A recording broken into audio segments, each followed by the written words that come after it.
These plants are one of my favorite plants. They're so easy to grow, and they just have that beautiful fenestrations that you love to see on your traditional Monstera deliciosa. But I'm just going to very gently tie the main stem to the moss pole, and you can see that the growth of the plant stops just about here. So it's got another 4 or 5 inches of the moss pole left, which you want to make sure that you are introducing a moss pole that isn't too small and that the plant isn't going to outgrow anytime soon. You can see these sort of little nodes on the stem of the plant, and these nodes are aerial roots, which is essentially a modified root that aroid or epiphytic plants have to use as a structural support when growing in the wild. So these are the little tiny roots that are actually going to now recognize that there's a support system nearby, and it will actually start to grow its aerial roots into the moss pole to help structure itself and really anchor itself to this nice new support system. So now I'm going to show you how to actually make your own moss pole. I'm going to be using a large piece of PVC piping. Like I mentioned, you typically can find this in the plumbing section of a hardware store. The reason why I'm using this is because it's lightweight, and I already had it in my garage, so a great way to repurpose and recycle something. You can also use, you know, a broken hockey stick, a piece of wood. I have a smaller piece of PVC piping. I don't even know why I have this in my garage, but again, take a look around. You might notice something that would work perfectly for a moss pole. So I'm going to be making an absolutely massive moss pole today because I have an absolutely massive red emerald philodendron that desperately needs it. I'll show you guys that in just a second. So what I'm going to use for this guy is the sheet moss. I think it's just going to be really easy to use, and I haven't made a moss pole with sheet moss before, so I really wanted to give it a try. So what I'm going to do is lay the sheet moss out. Yeah, that's great. So because I'm not going to need to use too much of it, I want to save as much as I can to repurpose for another project. I'm only going to use as much as I need to just cover one layer. We'll just take a measurement right about there.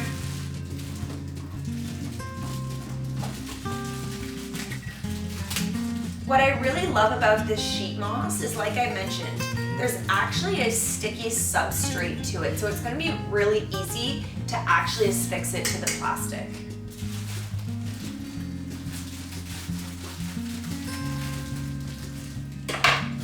So, I mean, look at just how simple this is going to be. So if you're looking to create a moss pole in the easiest way possible, I would suggest using the sheet moss. You roll it on. I'm going to tie it and wrap it up. I'll show you that in a minute, but it's just so easy.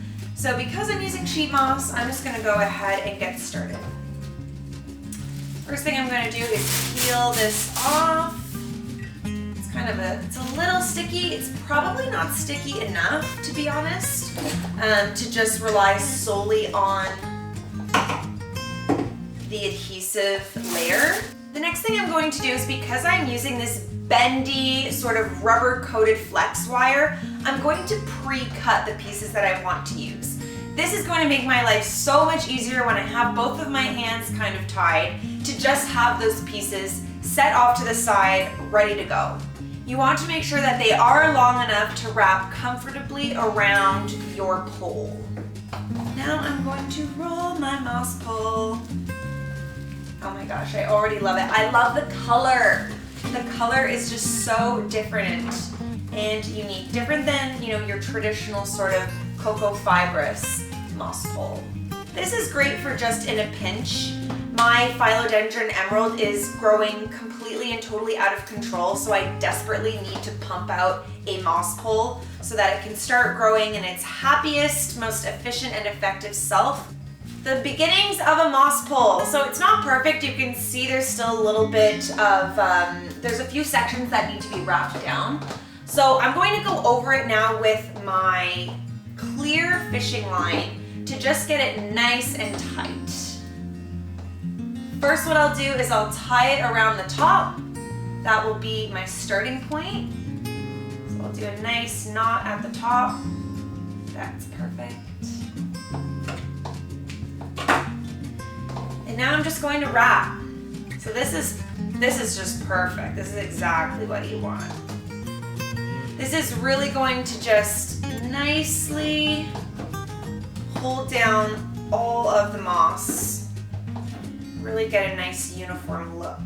Really what you're just trying to accomplish here is just getting that sheet moss nice and pressed flat to your pole. And really you can just tie it off anywhere on the pole. So what I'll do is I'll just find a little section where I've already wrapped the string around, slide it under, and just tie it off there.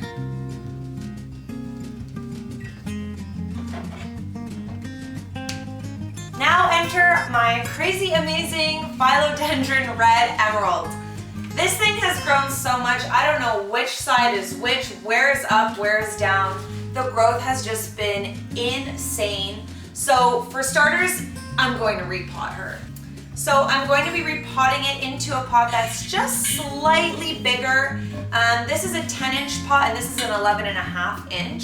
So just under that 2-inch diameter that you want to stay in, which is a safe place to stay for when you are repotting your plants. First things first, I'm going to introduce my moss pole. I'm going to go this side up. There's a little bit of loose moss at the top here that I'll just tie off. So I'm going to first insert my moss pole into my pot of soil. Now, it's important to note that there is quite a bit of soil in there already. I've filled it up just under halfway and I'm packing it down nice and tightly. You always also want to make sure that when you're introducing your moss pole to your pot that you're not putting it right in the center. You can do that and that can work just fine. But I really like to put my moss poles up against the edge of the inside of your pot because again, it's just providing more structure for your plant. Another thing that you're going to want to consider when introducing a moss pole to your plant is what does the growth look like? Where is that main stem growing from? Is it kind of coming out the center? Is it more towards one of the sides? You want to make sure that you are going to be introducing that moss pole into an appropriate spot inside of your pot before adding all of your soil and repotting your plant and going through all the trouble of doing that, just to find that you have to go in and reposition that moss pole.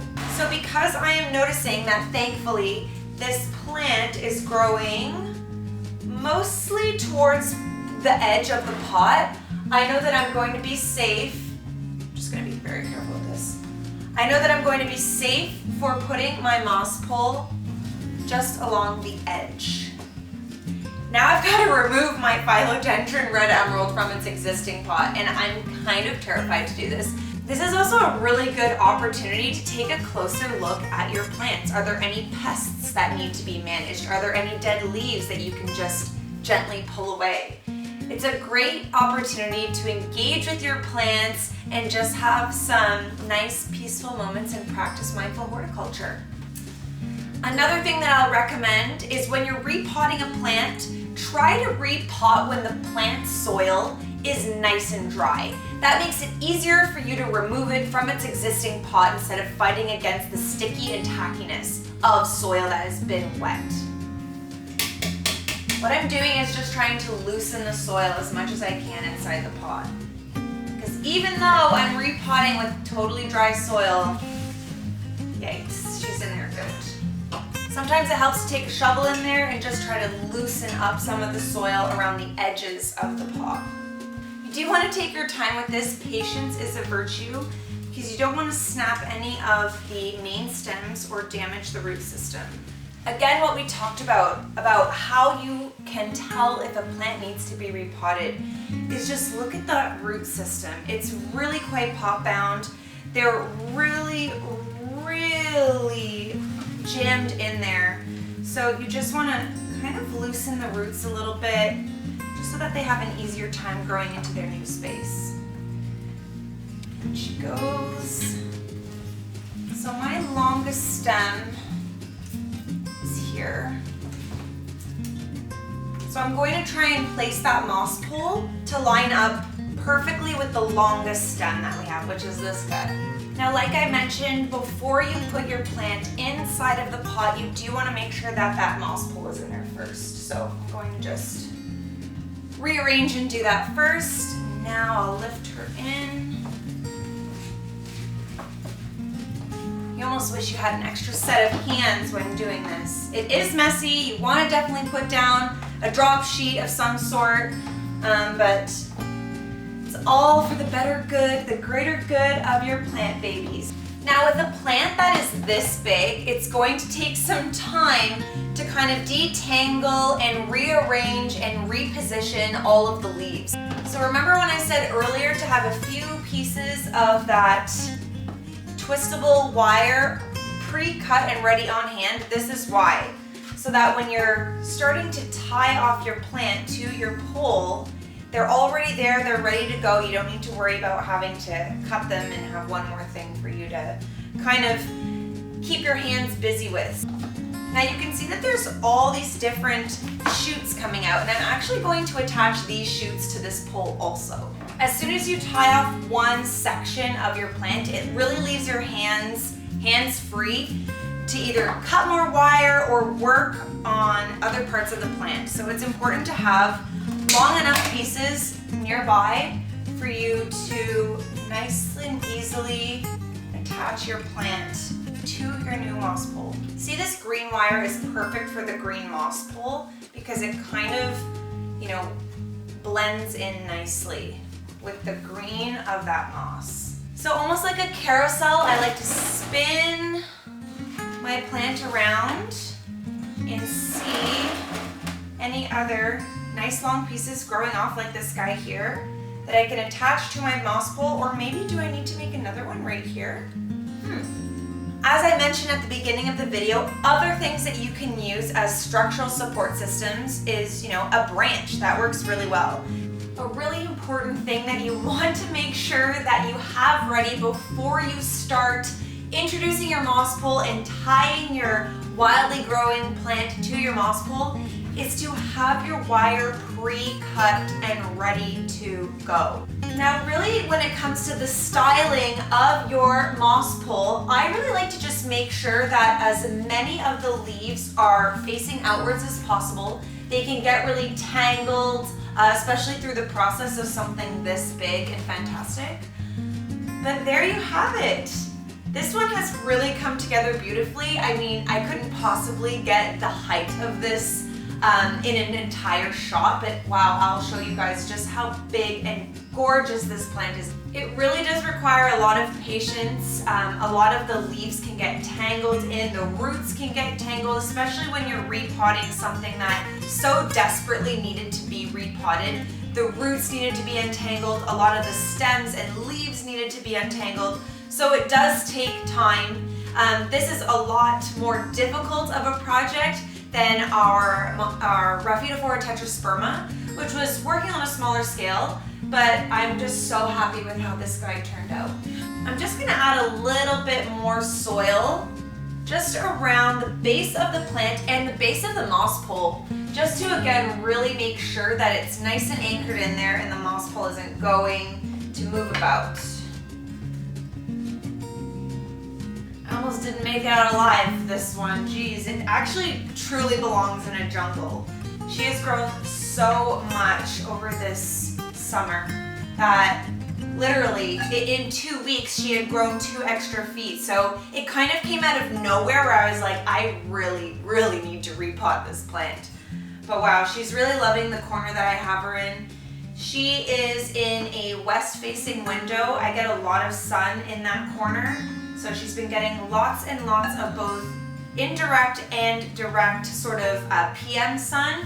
So she's really, really happy. Oh my God, I just love this pot. My God, the pole, everything, it just looks so gorgeous together. I'm probably gonna just stare at her for the next 5 hours, so. Now to make a moss pole using cocoa fiber, which I do recommend, it's got a lot more rough texture, so it's easier for these aroid plants to attach themselves with their aerial roots to this type of material. So it's really easy. Again, you want to make sure that you have the perfectly sized pole for your plant. I like to make sure that I'm going at least, about a hand size in length taller than your plant already is. So about, 6 inches taller than your existing plant. So that way it can grow into its space. It's going to be a very similar process to our sheet moss in that you're going to lay down your cocoa fiber, put your pole in the middle here. It's going to be just a little bit long. And like I said, you always want to make sure that you have pre-cut pieces of wire so that you can wrap it immediately. So I'm using the whole circular piece of cocoa fiber. You don't have to. I certainly didn't need it all, but it's already good to go, and I kind of like that it's adding that thickness to the pole. And it's pretty much as easy as that. Now I've got a pole and it's ready to be introduced, but what I'm going to do instead of leaving this rubber wiring on is I'll actually now go and take my clear wiring. This is totally optional. I just like to personally do this. And I'll tie it to the top. And what I'm basically going to do is wrap this clear wiring all the way around my moss pole to really get that cocoa fiber nicely wrapped good and tight. When I get towards my actual green rubber wiring, I'm going to try to work around it because I'll be removing it afterwards. So you don't want to tie it down. So you can see I'm just wrapping it, and it's getting that cocoa fiber nice and taut and really nicely shaped to my moss pole. And when you get it down towards the end, you basically just tie it off. Now I'm going to remove that rubber wiring because we're not going to need it anymore. It's possible you tied over it at one point. You can just slide it underneath and boom! You've got a perfectly good moss pole. I like to have some of the post itself sticking out the bottom. That will help you to really drive it into the soil and really stake it in there so that it provides that structural support that you need. And that's really all it takes. So really, if you are looking to introduce a structural support moss pole system into any of your vertical growing plants, this is the best way to do it. Well, here you have it, guys. 2 moss poles, 2 different ways how to install it, how to create your own. We talked about cocoa fiber, we talked about sheet moss, different types of wrapping materials that you can use, how to best prepare before starting your moss pole production, and really just the beautiful final effect. I absolutely love the way that these 2 totem pole growing plants now look. If you like more of a cascading growth, that's fine too, but truly you are working to recreate the natural ecosystem and habitat that these plants grow in by introducing a moss pole. If you have any questions, please leave them in the comments below, subscribe to our channel, and we'll see you in the next video.